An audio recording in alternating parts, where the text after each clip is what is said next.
ഒരു ഡോക്ടറും നഴ്സും കാസർഗോഡ് റെയിൽവേ സ്റ്റേഷനിൽ നിന്ന് ട്രെയിൻ കയറി. അവർ കയറിയ കമ്പാർട്ട്മെന്റിൽ വേറെ ആരും ഉണ്ടായിരുന്നില്ല. ശ്രദ്ധിച്ചല്ലോ, അവർ മംഗലാപുരം റെയിൽവേ സ്റ്റേഷനിൽ വണ്ടി ഇറങ്ങുമ്പം അവരുടെ കയ്യിൽ ഒരു കുട്ടി ഉണ്ടായിരുന്നു. ഡോക്ടർ കുട്ടിയുടെ അച്ഛനും അല്ല, നഴ്സ് കുട്ടിയുടെ അമ്മയല്ല, പിന്നെ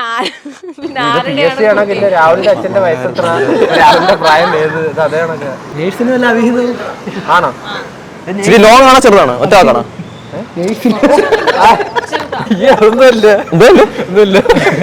വേറെ നേഴ്സ് കയറി. അത് കഴിഞ്ഞല്ലേ നീ എന്തോ ആൻസർ എന്താ പറഞ്ഞത്? നീ ഒന്നും പറഞ്ഞില്ല.